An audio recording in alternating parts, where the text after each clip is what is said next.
The city of Jammu is filled with beautiful temples and sites, and in this video I'm going to be showing you all of them.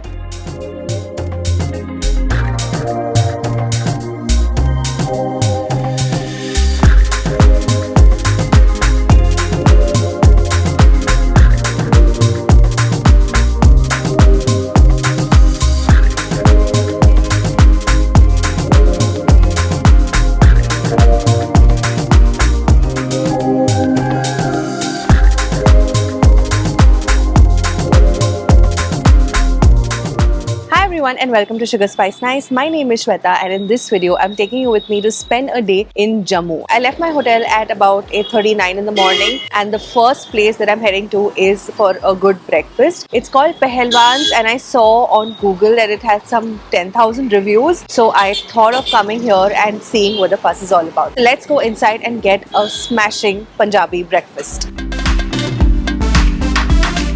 This is what the store looks like. There are standing tables and there seems to be a lot of local crowd as well, which is always a good sign. Punjabi snacks, dhokla, pav bhaji, rajma chawal, kulche, I think they have it all. One thing that I saw on many tables and was also recommended to me was the Chole Bhature. The other thing was the chaat. So this is what I'm ordering. The papri chaat comes with papris and also dahi bhalla. And then of course there's a medley of chutneys, the coriander chutney, the tamarind chutney, and also there's some yogurt on top. Since it's Navratra right now, they're not adding onions to it, they're adding cabbage. I think the chaat was exceptional in terms of flavor. The chutneys were so on point, and even the texture of the papris along with that softness of dahi bhalla was just amazing. I don't think I've enjoyed chaat so much in a long time, so I totally recommend their chaat here.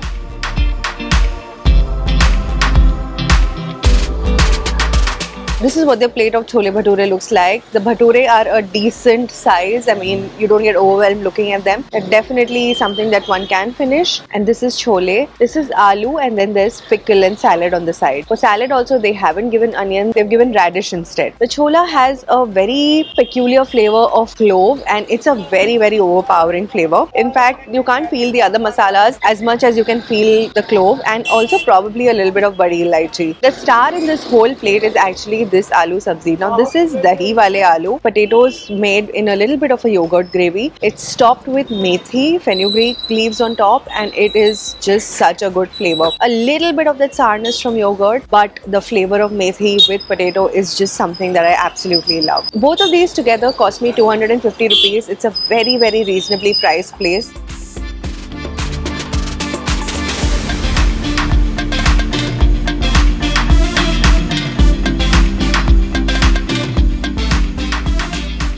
The next place that I'm taking you to is a very, very famous Kali temple here, and you can figure that from the buzz around me. This is Bawe Wali Mata or Kali Mandir. Let's go.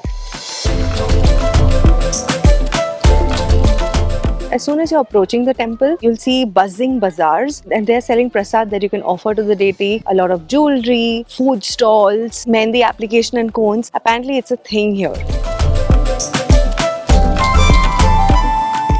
Phones, any kind of electronics in fact are not allowed inside the temple. There is a deposit box. A lot of people do deposit their items, but it somehow doesn't seem the most safest. It is recommended that you have a dupatta on your head, but even if you don't, as long as you're behaving in a disciplined way, I think it's okay. It is claimed that the temple was built during the 8th or the 9th century, but I think with the upkeep and all, it's looking pretty good even now. There is a main idol of goddess Kali, but there are also smaller idols of other deities as well, including Mata Vaishno Devi, Radhe Krishna, Sai Baba, Hanumanji, Shiv Parvati ji, and others. Usually the temple does get crowded, but when I went, the crowd was fast moving.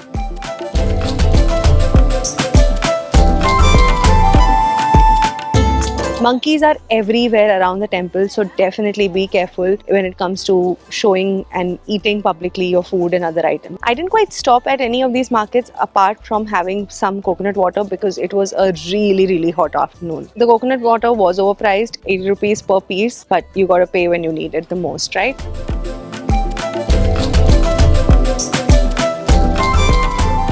When you come a little bit ahead of the temple, you will come across the Bahu Fort, and right opposite that is the Bagh-E-Bahu entry ticket counter. The entry ticket here costs 30 rupees per person, and that gives you access to the whole of the park. This is basically a forest area that surrounds the fort, and now it's been developed into a very well laid out park.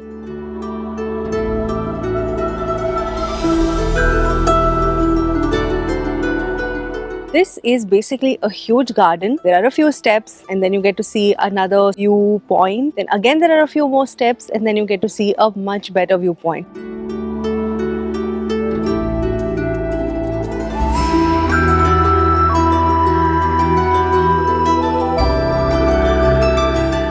And in the season of bloom and all, there are a lot of flowers. Now also it's almost summer, so the flowers are a little lesser. But on a good day, probably during sunset, I think this place would be really, really beautiful. So let me just walk around and show you.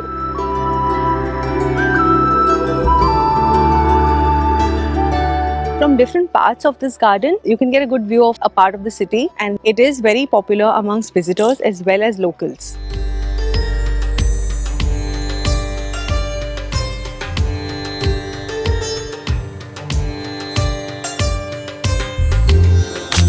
Jammu is a city of temples, and now I'm taking you to one more temple here, which is the Raghunath Mandir. Let's go.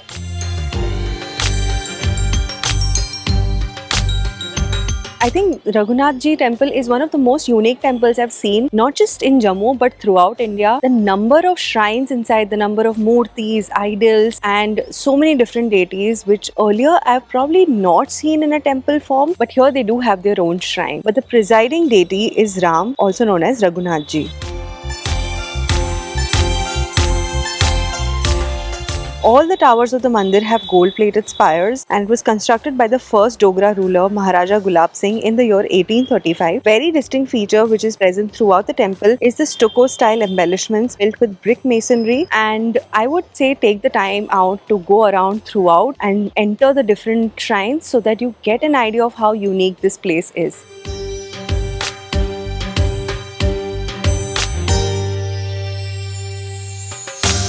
In this temple, one has to keep their belongings outside. Strangely, electronics like phones and all can be carried inside, but if you're carrying a large handbag, that you'll have to keep it outside. They do have proper safety deposit lockers and they give you the key and stuff for that, and also a receipt. And the cost for that is a nominal 20 rupee fee. There's also a place inside to keep your shoes and all, and that is free of charge.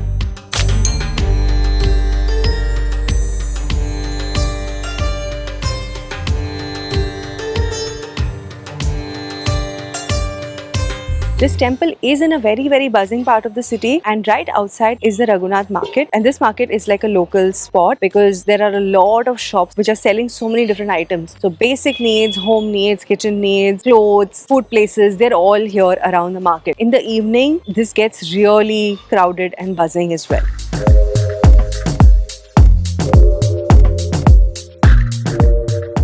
I saw on Google Maps that very close to Raghunath Mandir was a McDonald's outlet. I thought it'll be a good place for a bio break and for grabbing a quick meal. This is what the McDonald's outlet looks like.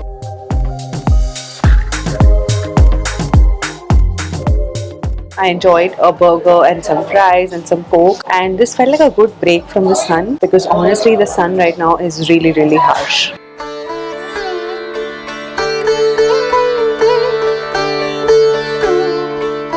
The next place that I'm taking you guys to is another temple. Now this is called the Ranbireshwar temple, and this is apparently the biggest Shiva temple in North India. There are a lot of steps to go up. Like the structure is looking really big. It's looking larger than life.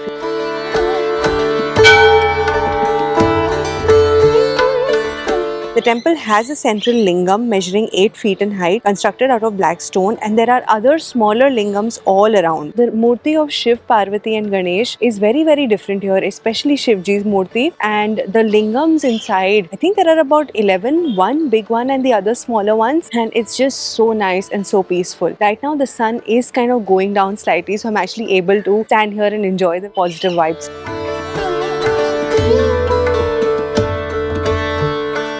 It was built by Maharaja Ranbir Singh in 1883. Photography is not allowed inside the temple, but all around is very scenic to look at.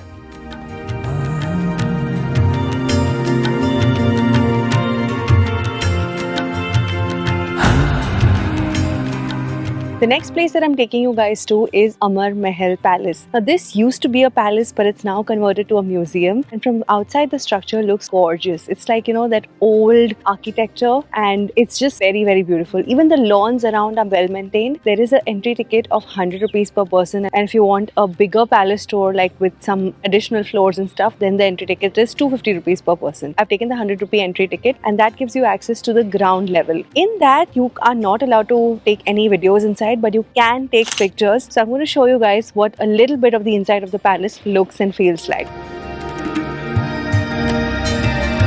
This used to be a palace but has now been converted into a museum commissioned by Maharaja Amar Singh. The palace was built in the 19th century by a French architect, and the first impression is that of a chalet or a chateau. There are many exhibits inside, including a very unique and rare 1 rupee coin, so many different photographs, and there is a whole set of paintings inside about a tale of Damayanti, and those paintings are actually made with colors derived from vegetables and gold, and you can see the reflect of the gold, and till date these paintings are so well maintained. There's also a library of 25,000 books and so many rare art pieces and various things that have been collected by the royal family.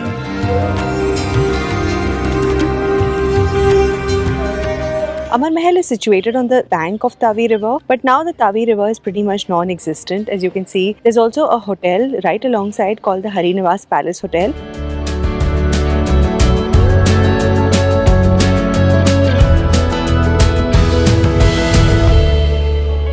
So I've just stopped for some tea at Trikuta Cafeteria, and this is on the way back to Katra, and I think any cabbie that you take to do your day trip in Jammu will know this place and will get you a pit stop here. Just a quick tea, nothing else, because I'm really tired. I've had a full day, and that is really it from me in Jammu. I hope you guys enjoyed this video, and if you want to know what I'm doing in Katra, then I'm going to leave a link to that video as well. Make sure you check that, and don't forget to give the video a like, share it with your friends and family, and subscribe to my channel for more, and I'll see you in my next video. Bye!